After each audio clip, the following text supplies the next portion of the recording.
चीन अंतर्राष्ट्रीय संबंधों की इस श्रृंखला में चौथे अंक के साथ हम हाजिर हैं। आज के चौथे अंक में, जैसा हम पहले चर्चा कर चुके हैं, हम चर्चा करेंगे 1962 के भारत चीन युद्ध की। मित्रों, सबसे पहले हमें ये गौर करना पड़ेगा कि भारत चीन युद्ध 1962 की भूमिका क्या थी, इसके पीछे क्या था। यहाँ इस बात का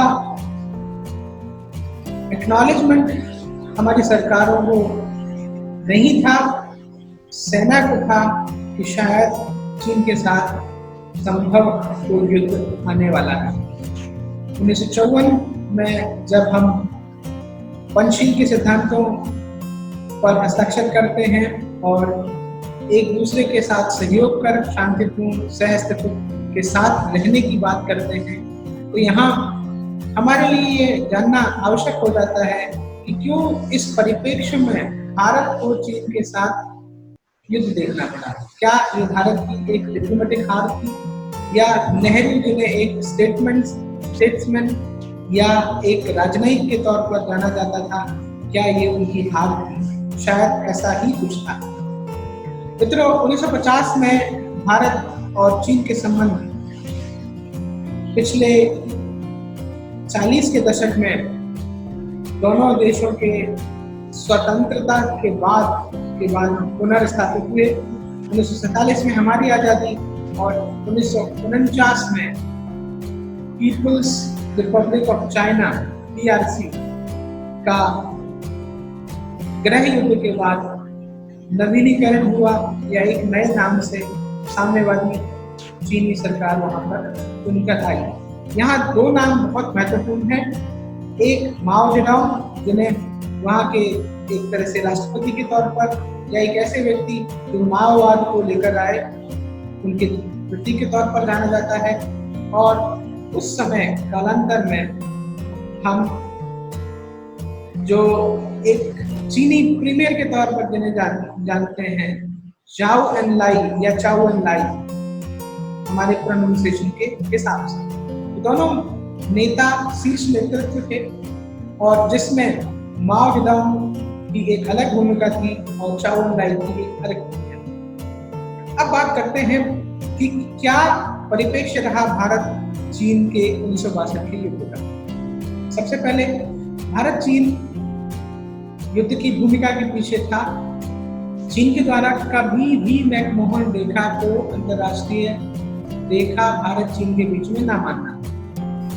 और उनका ये तर्क था कि पिछले समय जब उन्होंने इस पर कोई अपवाद या विरोध नहीं किया, इसका कारण वो कहीं और व्यस्त थे। इसका एक और कारण 1950 में घटी वो घटना थी जहां पर चीन ने तिब्बत पर आक्रमण किया और तिब्बत को हथिया लिया, और इसी कालक्रम में, इसी घटनाक्रम में तिब्बत के जो धर्म गुरु थे दलाई लामा, हालांकि वो दलाई लामा यंग या युवा दलाई लामा थे, वे शरणार्थी के तौर पर भारत आए और भारत में खासकर प्रधानमंत्री पंडित नेहरू ने उनका स्वागत किया। और चीन को शायद ये बात बहुत नागवार भी गुजरी। और इस परिप्रेक्ष्य में ऐतिहासिक पृष्ठभूमि पर कुछ पत्राचार भी नेहरू और चाओ एन लाई के बीच में हुआ है, जहां पर एक दूसरे को से सहमति अथवा असहमति इस तीन विषयों पर दर्शाई गई। एक तो ये विषय, दूसरा भारत और चीन के बीच की जो अंतर्राष्ट्रीय सीमा 1914 के शिमला समझौते में ब्रिटिश इंडिया के तहत तिब्बत को लेकर बनाई गई थी, उसकी प्रासंगिकता चीन के द्वारा स्वीकार नहीं की गई और उस पर आधिपत्य किया गया। चीन को जब तिब्बत के द्वारा या तिब्बत को चीन के द्वारा अधिग्रहित करके अपने नक्शे में डाला गया, निश्चित तौर पर भारत और चीन के बीच में तिब्बत जब एक बफर जोन की तरह कार्य करता था, वो बफर जोन हट गया। और स्थिति यहाँ तक थी कि अक्साई चीन, जो भारत का हिस्सा था, भारत को 1956 से 1959 के बीच में ये जानकारी ही नहीं थी कि भारत जिसे क्लेम कर रहा है अक्साई चीन, वो वहाँ पर चीन के द्वारा एक राजमार्ग बनाया गया है। और इस राजमार्ग को लेते हुए भारत के राजनयिक हलकों में या भारत के रणनीतिक हलकों में बहुत सारी चहल पहल हुई और भारत ने अपनी चिंता भी जताई। लेकिन गाहे बगाए भारत की चीन के प्रति नीति और हिंदी चीनी भाई भाई का जो स्वर था बार बार उठ के आ रहा था, और इस स्वर की वजह से या इस स्वर के नाद की वजह से शायद हमारे प्रशासकों को, खासकर हमारे विदेश मंत्री को जो स्वयं नेहरू थे और हमारे रक्षा मंत्री को जो कृष्ण मेनन साहब थे, उन्हें ये आवाज सुनाई नहीं दी। जबकि आर्मी चीफ, थल सेना के जो अध्यक्ष थे या थल सेना का जो हमारा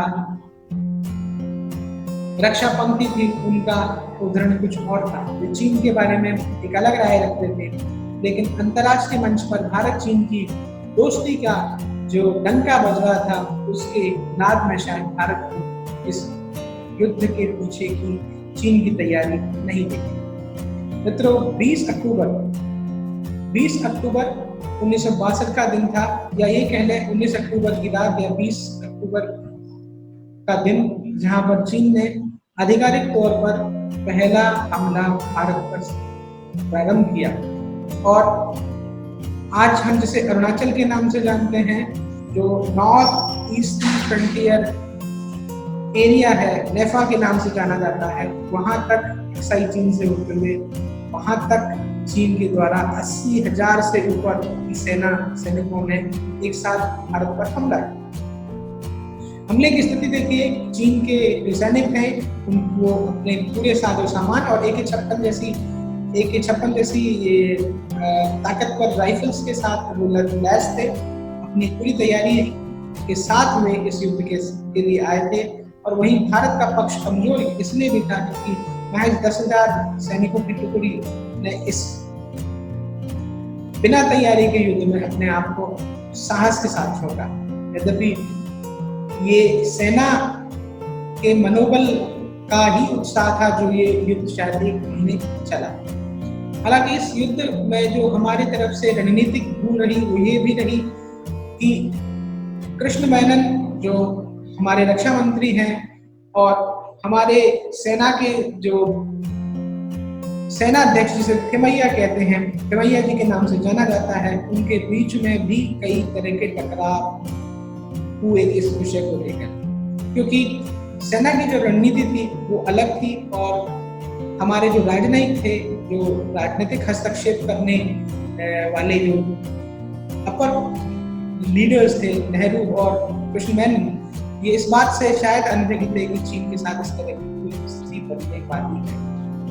बहरहाल इस बीच में थोड़ा सा इस विषय को रोकते हैं। 1954 से लेकर 1962 तक भारत चीन के राष्ट्राध्यक्षों की इसमें नेहरू और जवाहरलाल का बार बार मिलना हुआ। कई बार उनके द्वारा एक दूसरे को लिखा गया, पत्र के माध्यम से सूचित किया गया, और बाद में यह स्थिति भी बनी कि उन दोनों के लीडरशिप के बीच में ये बात हुई। इस बात के साक्ष्य है जिसमें चीनी सेना ने भारत के जो नेफा का क्षेत्र था, जिसे अरुणाचल का क्षेत्र कहते हैं, उसमें अपने आप को भारत को यथास्थिति रखने की बात कही गई। और अक्साई चीन पर भारत का जो भाग, भारत हमेशा इस पर अपना अधिकार जताता आया है, उसको चीन ने अपने आधिपत्य की बात कही और कहा कि दोनों पक्ष की सीमाएं 20-20 किलोमीटर के दायरे में आज की स्थिति से पीछे है। लेकिन ये जो चर्चा चली, इस चर्चा में 1956 और 1959 के अंदर जो चर्चा चलती रही, इसमें नेहरू का बार बार जवाहरलाल से टकराव होता रहा और ये टकराव हमारे संप्रभुता का भी था। लेकिन नेहरू शायद इस बात से बहुत तरह से अनभिज्ञ थे कि एक बड़ा युद्ध हम पर थोपा जा सकता। इसके अलावा चीनी सैनिक जब 1962 के अक्टूबर महीने में हम पर आक्रमण करते हैं, उनकी सामरिक स्थिति हमसे बेहतर थी, उनके पास पूरी तैयारी थी और उनकी थल सेना को उनके वायुसेना का भी सपोर्ट मिल सकता था। यहाँ भारत ने अपनी तैयारी और रणनीति में, शायद इसे चूक भी कहा जाता है, भारत की वायुसेना को इस युद्ध का हिस्सा नहीं बनने दिया गया।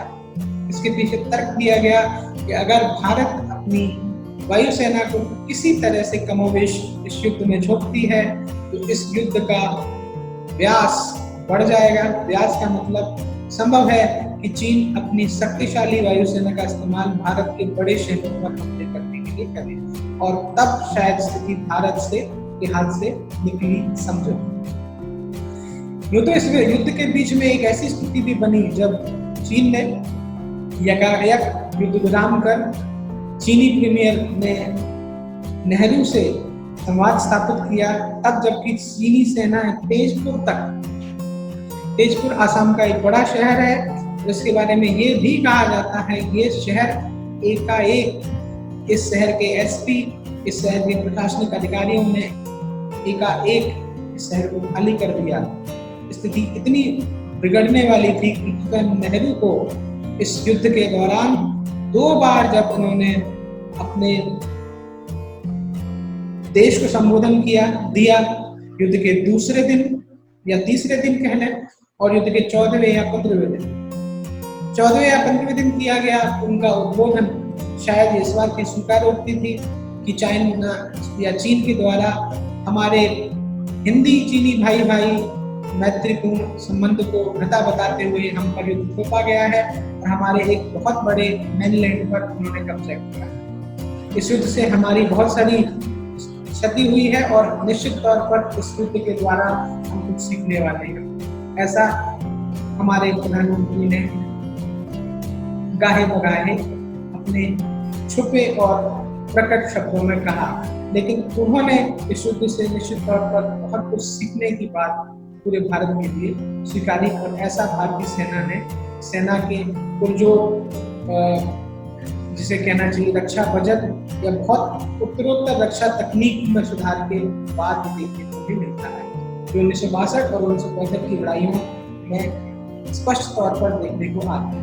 एक और बात जो बहुत ज्यादा प्रासंगिक है, 1962 में भारत का रक्षा बजट महज 350 करोड़ रुपए के आसपास था। भारत की सेना के युद्ध के पहले उस युद्ध स्थान का भ्रमण करके आने वाले बुद्धिजीवी पत्रकारों में से कईयों का मत था कि भारतीय सैनिकों के पास ऊनी वस्त्र जो उस युद्ध की ऊंचाई पर, जहाँ 13,000 या 14,000 फीट या 17,000 फीट की ऊंचाई पर हमें लड़ना था, हमारे सैनिकों को लड़ना था, उनके पास साजो सामान। ये दर्शाता है कि 15 साल पहले आजाद हुए या 15-20 साल पहले के गर्मी में आजाद हुए हमारे देश के पास ये स्थिति नहीं थी कि हम युद्ध के लिए तैयार हैं और हम शायद चीन से इस युद्ध की कल्पना कर भी नहीं रहे थे। हमारे विदेश मंत्री और रक्षा मंत्री नेहरू और मैनन साहब ने बार बार ये कहा कि, और ये निर्देश मैया जी को भी दिए गए थे कि आप पाकिस्तान से युद्ध की तैयारी रखिए, उनके बारे में चिंता करिए, हमारे चीन से शायद कोई इतना स्पष्ट खतरा नहीं है। यहाँ सोचने वाली बात है, चीन इतना आक्रामक उस समय क्यों हुआ? चीन के आक्रामक होने का एक कारण ये भी बताया जाता है कि भारत ने उस समय गो फॉरवर्ड की नीति अपनाई और भारत की इस नीति के पीछे भारत के राजनयिक ये नहीं समझ पाए कि हम इस गो फॉरवर्ड की नीति में चीन के कहाँ खिलाफ हैं। कि वे एक तरफ हिंदी चीनी भाई का नारा लगा रहे थे और इस बात को आत्म प्रवंचन के लिए इस्तेमाल कर रहे थे कि चीनियों से हमें कोई भय नहीं है और चीन की तरफ की सीमाएं हमारे भारतवर्ष की ज्यादा सुदृढ़ है।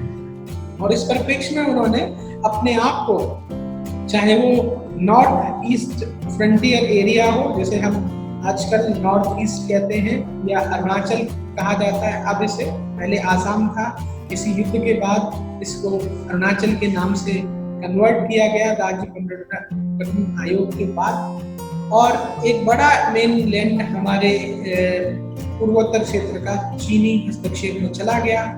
चीनी सेनाएं 60 किलोमीटर तक अंदर आई और बाद में उन्होंने 30 किलोमीटर पीछे जाकर उस युद्ध को विराम दिया। इस युद्ध को विराम के पीछे की हम बात पर चर्चा करेंगे। पहले हम इस बात पर अभी चर्चा कर रहे हैं कि किस तरह से हमारे जो गो फॉरवर्ड की नीति थी या भारत के आगे बढ़ो की नीति ने चीन को मजबूर किया इस युद्ध के लिए। ऐसा चीनी रक्षा मंत्री या चीनी प्रीमियर का भारत के प्रधानमंत्री को संदेश था। अब ये नीति क्या थी मैं आपको बताना चाहूंगा। भारत की गो फॉरवर्ड की नीति वो थी कि भारत अपने जो पूर्वोत्तर और तिब्बत की सीमा से लगते हुए क्षेत्रों में कई तरह की सैनिक टुकड़ियां बना रहा था, और जब भारत को 1956 की बात का 1959 या 60 के से एक वर्ष पहले जिसे कहते हैं, पता चला कि चीन अक्साई चीन में एक से होते हुए चीन का एक राज्यमार्ग जा रहा है जो पूरे तिब्बत को कवर करते हुए भारत की सीमा पर से एक बड़े राजनयिक या सामरिक चुनौती के तौर पर भारत को प्रस्तुत होता है। दूसरा कारण, भारत के और चीन तिब्बत के संबंध बहुत प्रगाढ़ और मैत्रीपूर्ण थे, लेकिन वहीं भारत इस बात से बिल्कुल इत्तेफाक रखता था कि चीन एक ऐसी शक्ति है जिससे कम से कम भारत आज की स्थिति में स्पष्टतया नहीं निपट सकता।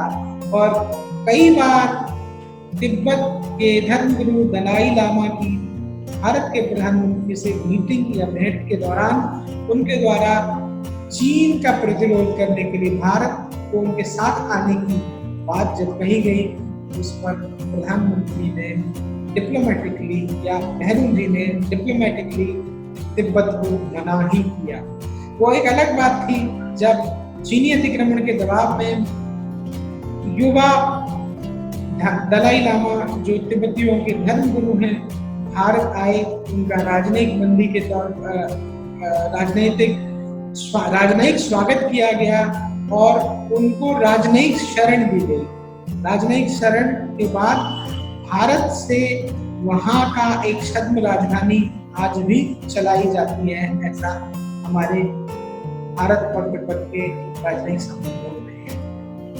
निश्चित तौर पर ये दो कारण थे, भारत की गो फॉरवर्ड और तिब्बत के साथ चीन का विस्तारवादी नीति और वहां पर तिब्बत को हड़प लेना, और भारत की 1914 की ब्रिटिश भारत और तिब्बत की जो सीमा का रेखांकन मैकमोहन रेखा के नाम से किया गया था, उसका एक्सेप्टेंस ना होना एक बड़ा कारण।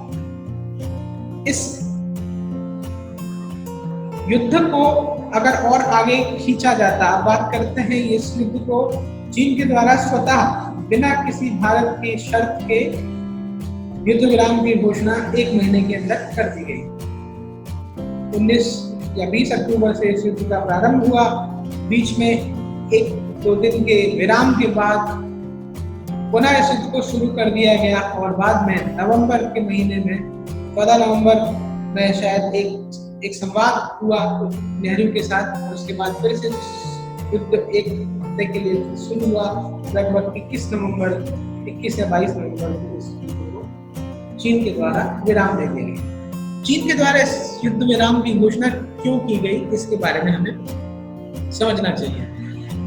सबसे पहले तो चीन के द्वारा इस युद्ध विराम की घोषणा इसलिए की गई और युद्ध किया भी इसलिए गया क्योंकि चीन के जो लक्ष्य थे दक्षिण एशिया में अपने आप को एक स्वतंत्र शक्ति के तौर पर दिखाना था। इसमें भारत एक बड़ा रोड़ा तो नहीं था, लेकिन भारत को बताकर वो एक बड़ा मैसेज देना चाह रहा था।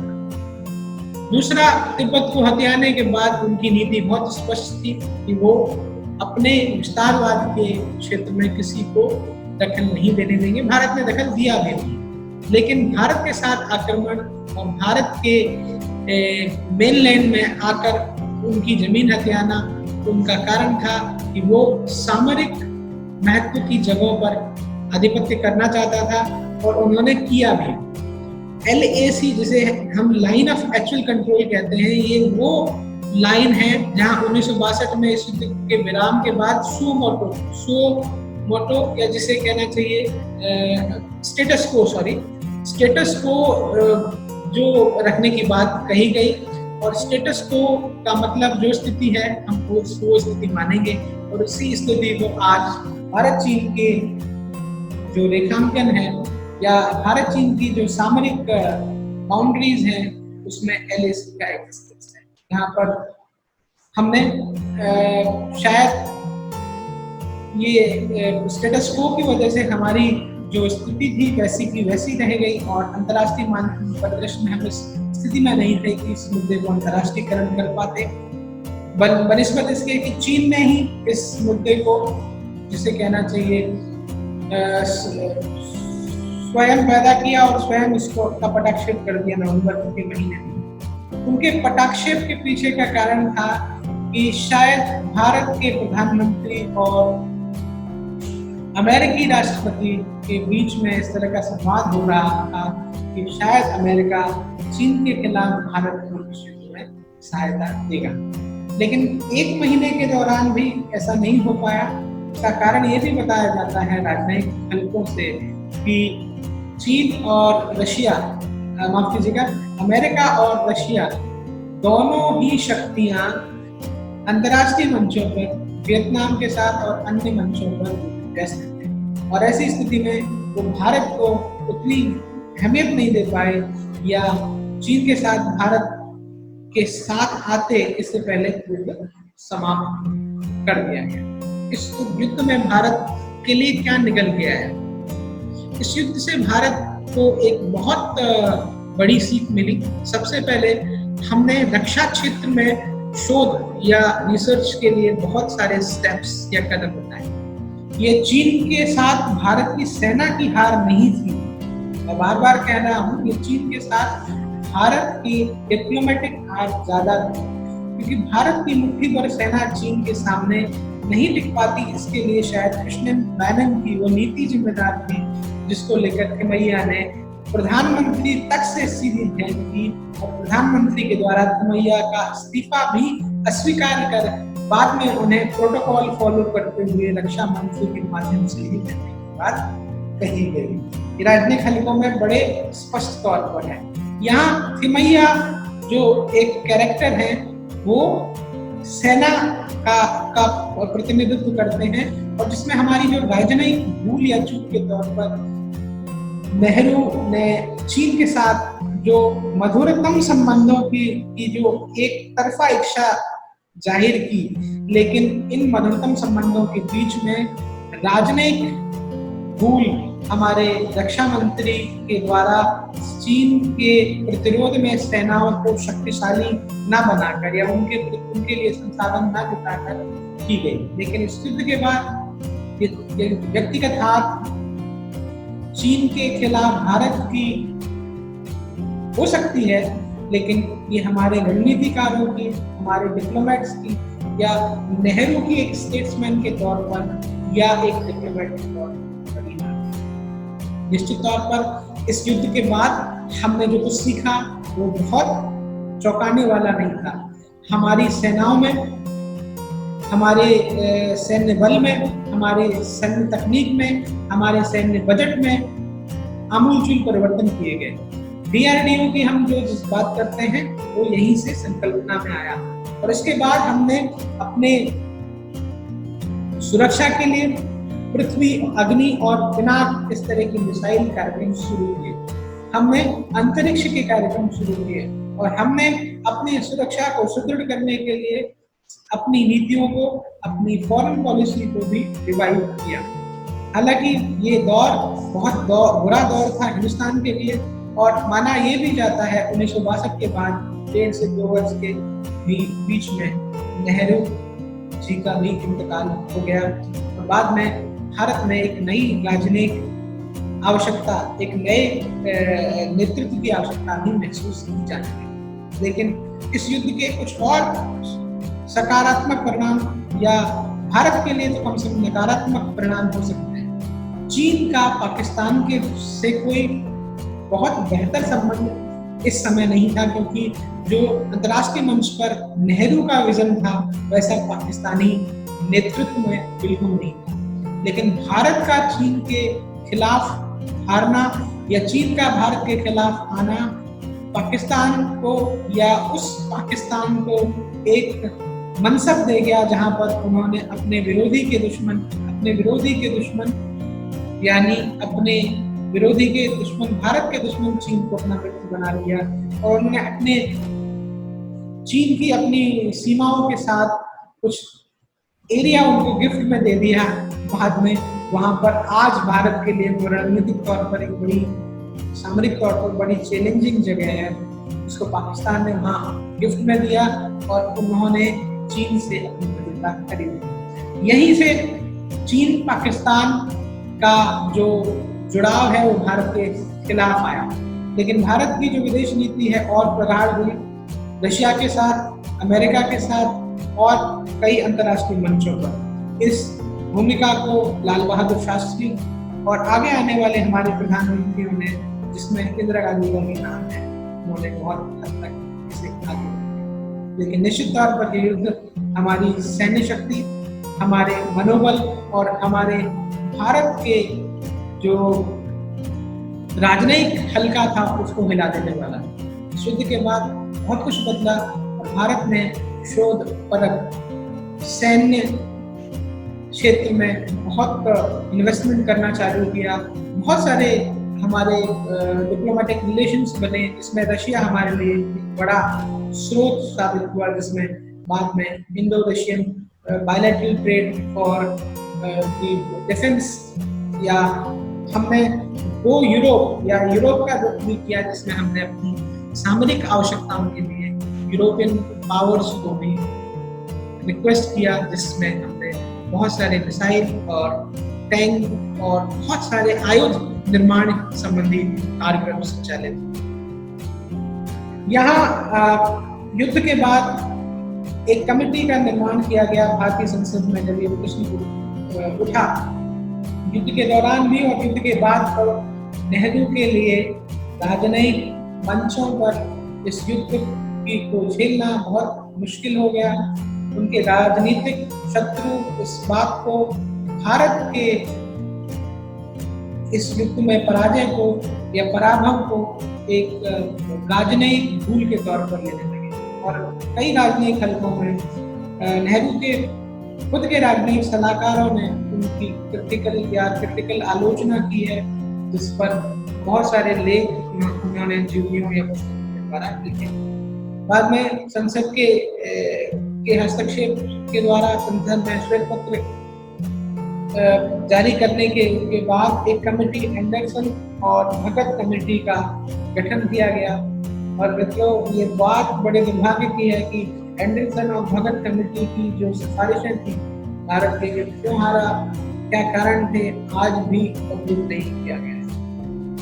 शायद इसको रक्षा मामलों से जोड़कर इसे पब्लिक नहीं किया गया, लेकिन इस कमेटी की जो सिफारिशें थी वो हमारे सैन्य बदलाव के लिए बहुत आवश्यक थी। जो बदलाव आज के परिदृश्य में हम देख रहे हैं वो बहुत कुछ शायद उस कमेटी की वजह से बना। आज हमने चर्चा की भारत चीन के युद्ध के होने के, युद्ध में जो लीडरशिप थी उसकी हमने बात की, हमने चर्चा की युद्ध किस तरह से लड़ा गया। युद्ध बहुत गंभीर परिणाम लेकर आया था और भारत के आने वाले कुछ सालों के लिए हमारी युद्ध से संबंध जो तैयारियां थी उसके लिए भी ये युद्ध शायद एक दृष्टिकोण बना। अगले अंक के साथ हम भारत चीन संबंधों के विषय में और कुछ चर्चा करेंगे। तब तक के लिए आपसे विदा लूं। उससे पहले निश्चित तौर पर कहना चाहूँगा कि 1962 एक बहुत अलग समय था और आज समय अलग है। भारत अर्थतंत्र में, स्वायत्तता में, संगठनात्मक अप्रोच में, नेतृत्व में और आयुध निर्माण में बहुत आगे है। आज की स्थितियों में हम चीन से कहीं कमतर नहीं हैं। हम किसी भी तरह से चीन का सामना करने में सक्षम है, लेकिन भारत कभी भी आधिपत्य की या विस्तारवाद की बात नहीं करता है। लेकिन अगर हमारा प्रतिकार किया जाएगा तो निश्चित तौर पर जवाब देने सक्षम। उम्मीद करता हूँ कि विकास का सिद्धांत शांति से निकाला जाए और शांति सीमाओं की आवश्यकता है, समय की आवश्यकता है। लेकिन अगर हम पर कोई बात थोपी जाती है या हमारी अखंडता को खंडित किया जाता है तो निश्चित तौर पर हम जवाब देने में सक्षम हैं। इन्हीं शुभकामनाओं के साथ हम इस विषय पर अगले अंक में चर्चा करेंगे, भारत चीन संबंधों पर नए मुद्दों के साथ। तब तक के लिए नमस्कार।